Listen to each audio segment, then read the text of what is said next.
विश्वानि देव सवितरदुरितानि पराशुभ यद्भद्रं तन्न आशुभ। ॐ सहना भवतु सहनौ भुनक्तु सह वीर्यं करवावहै तेजस्विनावधीतमस्तु मा विद्विषावहै। ॐ कृष्णाय वासुदेवाय हरये परमात्मने प्रणतः क्लेशनाशाय गोविन्दाय नमो नमः। ओम श्री परमात्मने नमः। श्रीमद्भगवद्गीतामृतम ज्ञान कर्म संन्यास योग के पश्चात ये 5वां अध्याय हमारा प्रारंभ हुआ था, कर्म संन्यास योग नामक। कर्म संन्यास योग और ज्ञान कर्म संन्यास योग दोनों नाम थोड़े से समानता रखते हैं, बस ज्ञान का अंतर है कि चतुर्थ अध्याय जो था वह ज्ञान कर्म संन्यास योग था और यहाँ पर कर्म संन्यास योग है। तो ज्ञान कर्म संन्यास योग का तात्पर्य हमने बता दिया था कि ज्ञान के द्वारा कर्म का संन्यास करना है, यानी कि कर्म का त्याग कर्म का स्वरूपतः त्याग नहीं होता, अभी तो ज्ञान के द्वारा जैसे सारे कर्म ज्ञान रूपी अग्नि में दग्धबीज हो जाते हैं, जो भगवान ने कहा ज्ञानाग्नि सर्वकर्माणि भस्मसात् कुरुते तथा। तो ज्ञान ही एक ऐसा तत्व है जो कर्म में जो बंधत्व है उसको, कर्म के बंधत्व को नष्ट कर देता है। अब ज्ञान के द्वारा जब कर्म नष्ट हो जाता है तो उस समय जो स्थिति बनती है कर्मयोगी की, वह स्थिति होती है जीवन मुक्त अवस्था, उसको कहते हैं जीवन मुक्त अवस्था। उस समय वो सब कर्म करता है लेकिन वो कर्म आगे बंधन का कारण नहीं बनते हैं, इसलिए मानव कुछ कर्म नहीं कर रहा है, इसलिए इस अध्याय का नाम कर्म संन्यास योग है। क्योंकि कर्म का संन्यास कर चुका है, स्वरूपतः संन्यास नहीं किया, ज्ञान प्राप्त हो चुका है, ज्ञान प्राप्त होने के पश्चात जीवन मुक्त हो गया है। अब जीवन मुक्त के काल में कर्म तो कर रहा है परंतु वो कर्म न करने के बराबर है, क्योंकि आगे वो बंधन में नहीं डालेगा वो कर्म, इसलिए मानव कर्म का संन्यास कर चुका है, वास्तविक रूप से कर्म का संन्यास कर चुका है जीवन मुक्त अवस्था में। तो उन्हीं जीवन मुक्त अवस्था में योगी की कैसी स्थिति होती है, ये सब वर्णन चल रहा था।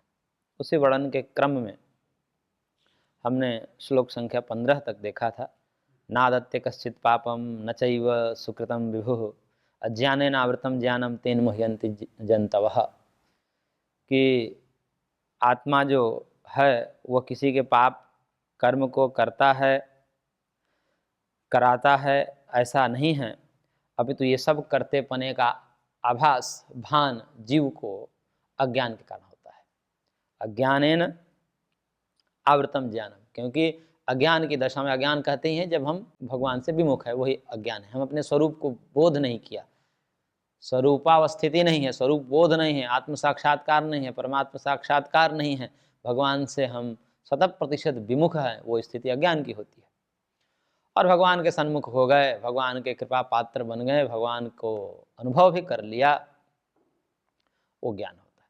लेकिन वह अज्ञान के द्वारा ज्ञान आवृत रहता है, और जब ज्ञान आवृत रहता है उस समय आत्मा को, यानी कि कर्ता को ये आभास होने लगता है कि मैं ही कर्म कर रहा हूँ, मैं ही पुण्यात्मा हूँ, मैं ही पापात्मा हूँ, मैं इसको मार रहा हूँ या मैं मरने वाला हूँ। इस प्रकार का जो भान है वो अज्ञान के कारण है, आत्मा अवस्थिति न होने के कारण है, स्वरूप का बोध न होने के कारण है। अब आगे बढ़ते हुए भगवान कह रहे हैं कि जब अज्ञान से ज्ञान आवृत रहता है उस समय तो स्थिति अलग होती है, मोह की स्थिति होती है, और जब ज्ञान हो जाता है उस समय स्थिति कैसी होती है, तो उसके लिए श्लोक संख्या 16 से आगे कह रहे हैं। ज्ञानेन तु तदज्ञानम येषां नाशितमात्मनः तेषाम् आदित्यवज्ञानम प्रकाशयति तत्परम। भगवान कह रहे हैं कि परंतु येषां तत् अज्ञानम आत्मनः ज्ञानेन नाशितम, परंतु जब वह अज्ञान है जो ज्ञान को आवृत कर दे रहा था, ढक दे रहा था, उस ढकने के कारण जीव को मोह हो रहा था कि मैं पुण्य कर रहा हूँ, मैं पाप कर रहा हूँ, इस प्रकार से, तो वो अज्ञान जो है आत्मनः ज्ञानेन नाशितम, जब आत्मा के ज्ञान से नष्ट हो जाता है, आत्मज्ञान से, आत्मज्ञान कहिए परमात्मा ज्ञान कहिए सभी की ही बात है, तो उस आत्मज्ञान यानी कि परमात्म ज्ञान, ब्रह्म साक्षात्कार, उसी को ज्ञान कहते हैं। यानी कि ब्रह्म ज्ञान के द्वारा, आत्मज्ञान के द्वारा जब वो अज्ञान नष्ट हो जाता है, नाशितम तेषाम ज्ञानम आदित्यवत तत्परम प्रकाशयति, उसका जो ज्ञान है आदित्य के समान हो जाता है, क्योंकि ज्ञान की उपमा दी जाती है प्रकाश के समान। जैसे प्रकाश, घनघोर अंधेरी रात रहती है, जैसे ही प्रकाश आता है उस घनघोर अंधेरी रात में सारे वस्तुओं का स्वरूप रूप ढक जाता है, कोई वस्तु प्रकाशित नहीं होती, दिखती नहीं है, सब अंधेरे में काला काला दिखता है। सब वस्तुएं रहती हैं परंतु कौन वस्तु कहाँ रही है, किस रंग की है, किस रूप की है, ये सब अंधकार में ढका हुआ है। परंतु जैसे ही प्रकाश आता है, सूर्योदय होता है, तो सारा स्पष्ट हो जाता है, कौन सी वस्तु कहाँ रखी गई है, किस रंग रूप की है, सब स्पष्ट हो जाता है। ऐसे ही जब तक अज्ञान रहता है तब तक जीव के अपने स्वरूप का भान नहीं होता, वो ढका रहता है। मैं कौन हूँ, मैं करता हूँ या करता हूँ, मैं पापी हूँ या पुण्यात्मा हूँ, मैं कामी हूँ, क्रोधी हूँ, लोभी हूँ, इत्यादि रूप में उसका वास्तविक स्वरूप ढक जाता है। लेकिन जैसे ही आत्मबोध होता है, आत्म साक्षात्कार होता है, तब उसका ज्ञान ऐसे होता है कि तत्परम प्रकाश है, आदित्यवत सूर्य के समान उसका ज्ञान समस्त सत्यों को उद्घाटित करने वाला हो जाता है, प्रकाशित। वो परम क्या है, तत्परम प्रकाशयति, परम यहाँ पर भगवान है, यानी कि वो भगवान के स्वरूप को प्रकाशित कर देता है। अब वह आत्मज्ञान ब्रह्म ज्ञान से संपन्न हो जाता है। अब उस समय उसके लिए कहा जाता है कि कुछ भी चीजें अब उसके लिए अज्ञेय नहीं होता है, जानने योग्य नहीं होता है, सब कुछ उसको पता हो गया, क्योंकि ब्रह्म ज्ञान सबसे बड़ा ज्ञान है, आत्मज्ञान सबसे बड़ा ज्ञान है। आत्मज्ञान जिसको हो गया, आपको जानने की आवश्यकता ही नहीं, जीवन मरण के बंधन से छूट जाना, अब क्या चाहिए उसको, कुछ नहीं चाहिए, संतुष्ट हो जाता है, उसका ज्ञान अनंत को प्राप्त हो जाता है और प्रकाशित हो जाता है। उस समय सत्य जो है प्रकाशित हो जाता है, धर्म प्रकाशित हो जाता है, ब्रह्म प्रकाशित हो जाता है। तो ये ज्ञान की महिमा है। और उस स्थिति को और आगे कहते हुए कह रहे हैं भगवान, तद्बुद्धयस्तदात्मानः तन्निष्ठास्तत्परायणाः गच्छन्त्य पुनरावृत्तिं ज्ञान निर्धूत कल्मषाः। कह रहे भगवान कि तदात्मनः तद्बुद्धयः तन्निष्ठाः तत्परायणाः, ये कई विशेषण दिए हैं। तदात्मानः, तदात्मानः क्या है, तो इसके लिए आचार्य शंकर ने इसको खोलते हुए कहा कि तस्मिन् गता बुद्धि येषां ते तद्बुद्धयः, तद्बुद्धयः तदात्मानः, और तदात्मानः के लिए कहा तद एव परम ब्रह्म आत्मा येषां ते तदात्मानः। दोनों को खोल दिया, पहले तदात्मानः को खोल दे रहे हैं। तो कह रहा कि तद एव परम ब्रह्म आत्मा येषां, वो पर ब्रह्म ही आत्मा जिसका है, यानी कि कहते हैं ना कि ये मेरी आत्मा है, मम आत्मा देवदत्तः, देवदत्त किसी के पुत्र का नाम है, तो उसका पिता कहता है कि ये देवदत्त मेरी आत्मा है, मैं इसके बिना नहीं रह सकता। तो ऐसे ही तदात्मानः, कि जो तदात्मानः है, ये कर्मयोगी के लिए विशेषण है। तो जो तदात्मानः है, तदात्मानः कौन है, जिन्होंने परब्रह्म परमेश्वर को ही अपना आत्मा मान लिया है कि मैं उनके बिना नहीं रह सकता, यही मेरी आत्मा है, भगवान ही मेरे अपने हैं।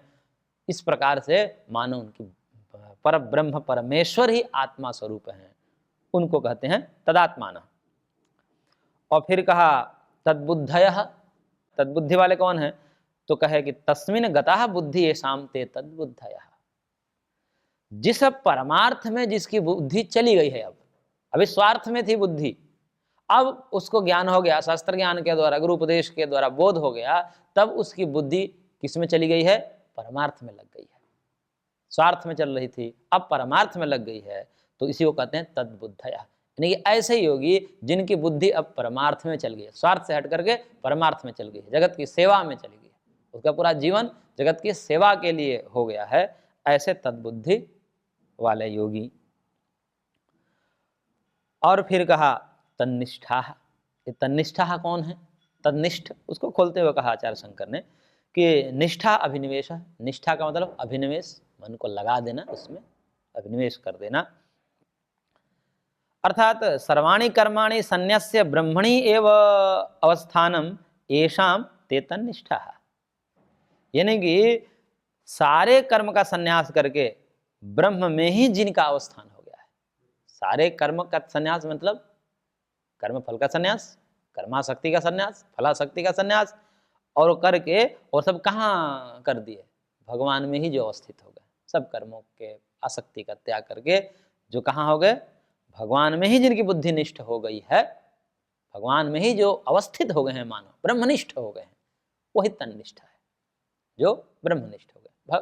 हमेशा उनकी बुद्धि भगवान में रमण करती है, भगवान को ही सुनती है, भगवान को ही देखती है, भगवान को ही बोलती है उनकी वाणी। तो ऐसी स्थिति को कहते हैं तन्निष्ठा, ब्रह्मनिष्ठ हो गए हैं, भगवान को ही सुनना चाहते हैं, भगवान को ही देखना चाहते हैं, भगवान को ही छूना चाहते हैं, सब कुछ भगवत भाव से जिनका कर्म हो रहा है, ऐसे योगी को तन्निष्ठ कहा। और फिर कहा तत्परायणः। तत्परायण कौन है? तो कहा कि तच्च एव परम अयनम परागति येषां भवति ते तत्परायणः। यानी कि जिसका वो परम अयन, अयन का मतलब होता है आश्रय, गति, जिसका परम गति परमेश्वर है, भगवान के अतिरिक्त उसका कोई गति ही नहीं, कोई आधार ही नहीं है। मैं कहाँ टिकूं, मैं कहाँ जाऊं, किससे कहूं, क्या कहूं? मेरा जो दुख है, मेरी जो मांग है, वो कौन पूर्ति करेगा? किसी जीव में तो सामर्थ्य नहीं है। मैं सदा सर्वदा सुखी रहूं, मैं कभी दुख में न रहूं, भवसागर से मैं पार चला जाऊं, ये किसके सामने कहे? जीव के सामने कहें तो जीव इसमें समर्थ नहीं है कि उसको जो है मृत्यु के चंगुल से छुड़ा दे।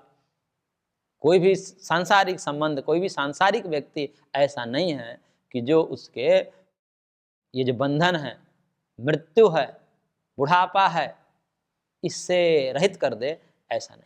फिर वो कहाँ जाए, किसके पास जाए? तब उसको ज्ञान होता है कि एकमात्र भगवान ही हैं हमारे परम गति, हमारे परम आश्रय वही हैं। तो इस प्रकार से जिनकी बुद्धि दृढ़ हो गई है कि मेरा परम आश्रय, मेरे परम गति परमात्मा से है, तो परम अयनम यानी कि पराह गति येषां भवति, जिनका श्रेष्ठ गति, उत्कृष्ट गति, उत्कृष्ट आधार भगवान ही है, वे व्यक्ति कौन है? उनको कहते हैं तत्परायण हो गए हैं।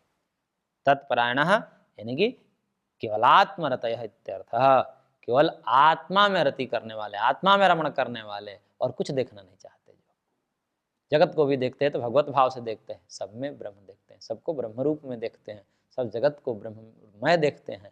इस प्रकार से जिनका आधार, हर एक का आधार, उनके बिना जी नहीं पाएंगे, ऐसे जो हैं व्यक्ति, उसको कहते हैं तत्परायण।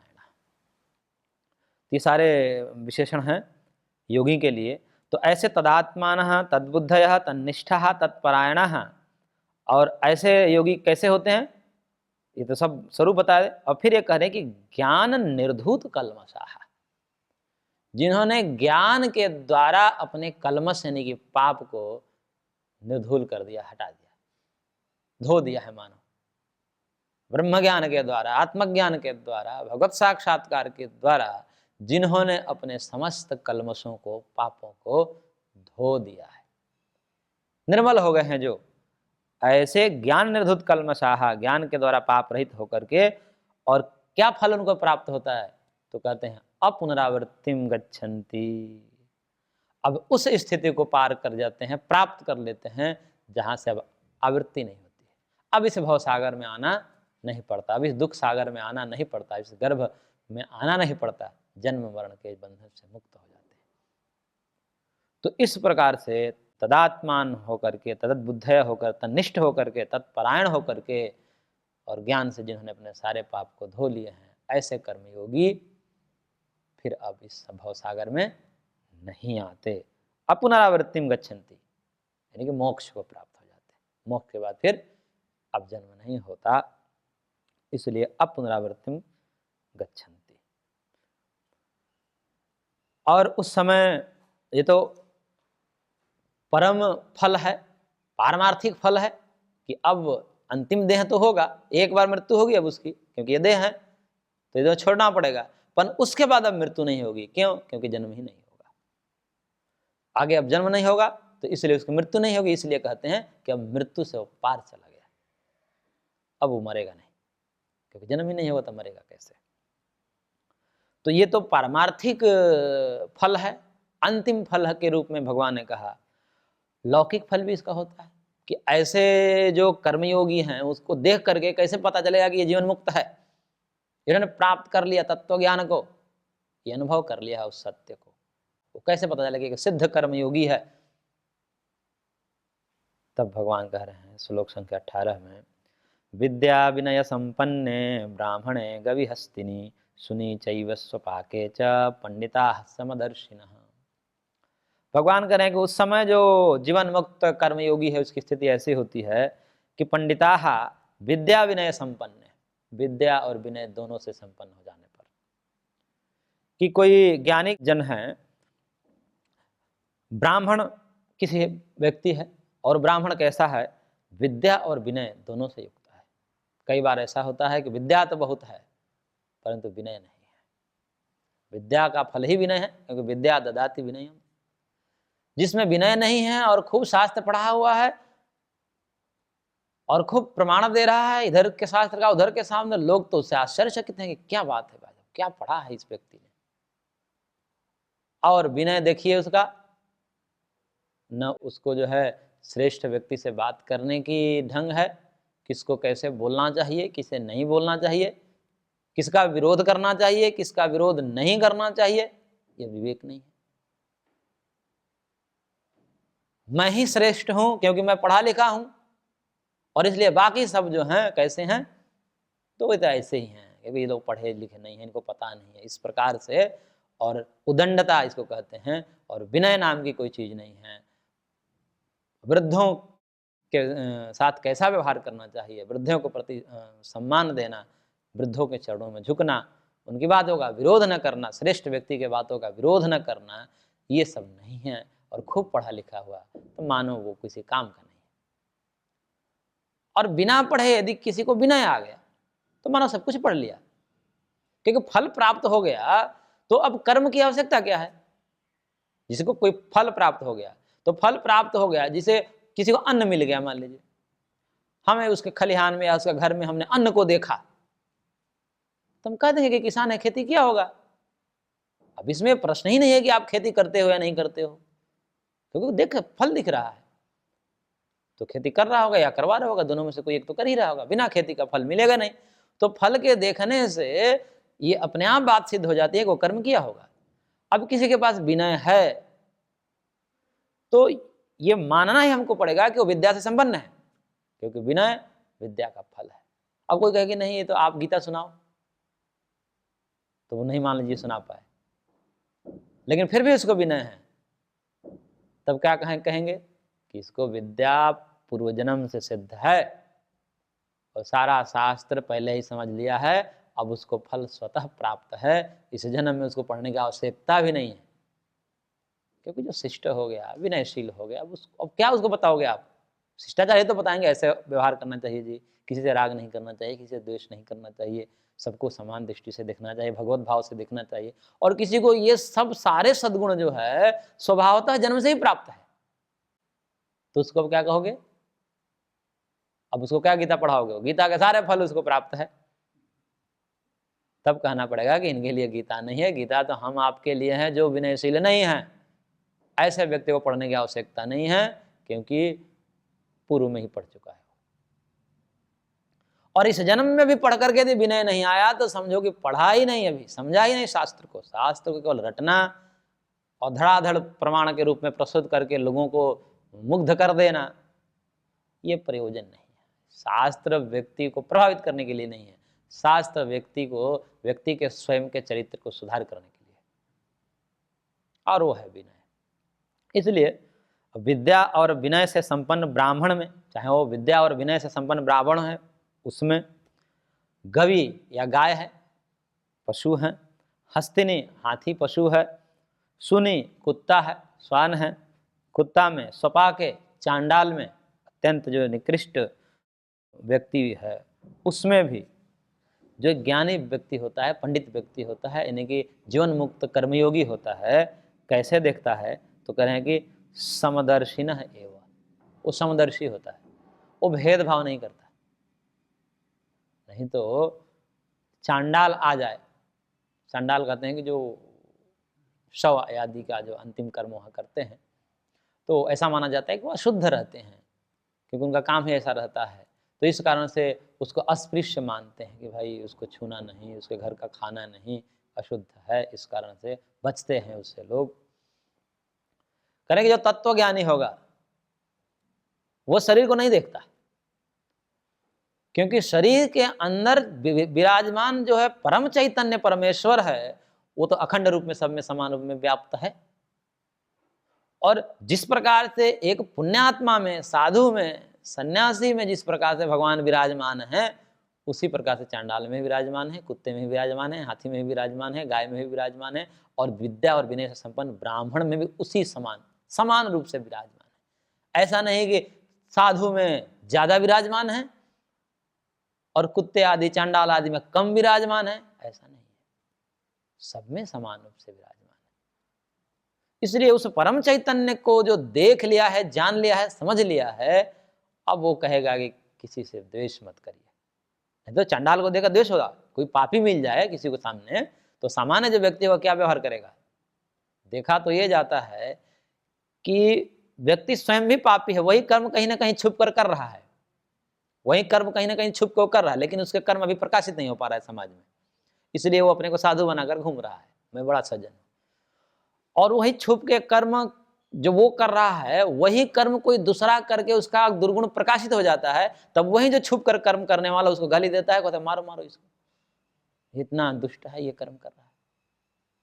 वो द्वेष करता है, जो कि स्वयं वही कर्म कर रहा है, उसका उजागर नहीं है कर्म, लेकिन उस पर द्वेष करता है, उसको गाली देता है।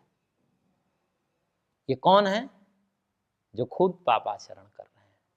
तो एक पापी दूसरे पापी पर द्वेष करता है, जब तक उसके दोष प्रकाशित नहीं होते तब तक द्वेष करता है। परंतु जो तत्वज्ञानी हैं वो ये सब कर्म देखते ही नहीं, उसकी दृष्टि ब्रह्म पर रहती है, भगवान पर रहती है कि सब में भगवान है, इसलिए हमें किसी से द्वेष नहीं करता। बेचारा इसका कर्म है, जैसा भी है भगवान ने इसको बनाया है। हम भगवान के बनाए हुए एक एक चीज को हम निरर्थक नहीं मानते, क्योंकि हम भगवान के हैं और भगवान हमारे हैं और वो निर्दोष हैं। यदि हम भगवान को निर्दोष मानते हैं, भगवान को सर्वशक्तिमान मानते हैं, भगवान को बुद्धिमान मानते हैं कि उनके जैसा बुद्धि किसी का नहीं है, क्योंकि समस्त बुद्धियों की उत्पत्ति ही उनसे होती है, समस्त बुद्धिमानों के गुरुओं के भी गुरु वही है। सयेश पूर्वेशाम अपि गुरु कालेन अनवच्छेदात्, वो ब्रह्मा के भी गुरु हैं, वो गुरुओं के भी गुरु हैं। तो इस प्रकार हम जब मानते हैं उनके, तो उनके एक एक बनाई हुई चीज में हम दोष कैसे देख सकते हैं? चांडाल को भी उन्होंने बनाया है, कुत्ते को भी उन्होंने बनाया है, इसलिए द्वेष नहीं होता। सबको समदर्शी समभाव में देखता है, अंदर से कोई द्वेष नहीं होगा उसको, कोई द्वेष नहीं करेगा, कोई क्रोध नहीं करेगा। तो ऐसे उसके लोक व्यवहार होंगे। तो ये जो है दृष्ट फल है, ऐसे देख करके जिसको किसी का द्वेष नहीं है, चाहे वो लूला है, लंगड़ा है, अंधा है, बधिर है, मूक है, चांडाल है, ब्राह्मण है, क्षत्रिय है, वैश्य है, शूद्र है, कोई भी हो, जीव मात्र के प्रति समदृष्टि रखने वाला होता। तो ये जो है जीवन मुक्त व्यक्ति के लक्षण है। जीवन मुक्त कर्मयोगी हैं, वो किसी से द्वेष नहीं करते। और ऐसे करते हुए उनकी स्थिति क्यों ऐसे हुई है, उसके लिए कह रहे हैं भगवान, इहैव तैर्जितः सर्गो येषां साम्ये स्थितं मनः निर्दोषं हि समं ब्रह्म तस्माद् ब्रह्मणि ते स्थिताः। करके येषां मन साम्य स्थितम, जिसका मन इस प्रकार से साम्य हो गया है, सम हो गया है समस्त जीवों में, प्राणी मात्र में, जिसकी बुद्धि इस प्रकार से सम हो गई है, समभाव को प्राप्त हो गई है, समता में स्थित हो गई है, क्योंकि ये समत्व ही योग है, समत्वम योग उच्यते, पहले ही भगवान ने कह दिया है। तो इस उसका मन समत्व में आ गया है, सब में समभाव को प्राप्त हो गया है, किसी में जीव में भेद नहीं देख रहा है। तैहि इह एव सर्गः जितः, उसके द्वारा, उस समदर्शी योगी के द्वारा इसी जन्म में, अगला जन्म नहीं, इसी जन्म में सर्गः जितः। सर्ग का मतलब कि उसने मृत्यु पर, यानी कि जो सर्ग का है, जन्म मरण, ये जो सर्ग है, दुनिया है, संसार है, संसार हमारे लिए क्या है? जन्मना मरना, ये तो संसार है। तो उस व्यक्ति के द्वारा जो समदर्शी है, जिसका मन शांत हो चुका है, सम हो चुका है, उस व्यक्ति के द्वारा इसी जन्म में स्वर्ग पर विजय प्राप्त कर लिया जाता है, यानी कि मृत्यु पर विजय प्राप्त कर लिया जाता है, वो जीवन मुक्त हो जाता है इसी जन्म में। अगला जन्म नहीं लेना, इसी जन्म में प्राप्त कर लिया। अब बस केवल शरीर धारण किया है, लोगों को लग रहा है कि ये शरीर में है, परंतु हम आपके जैसा नहीं होता, वह उससे ऊपर उठ चुका होता है, शरीर में रहते हुए शरीर से भिन्न होता है।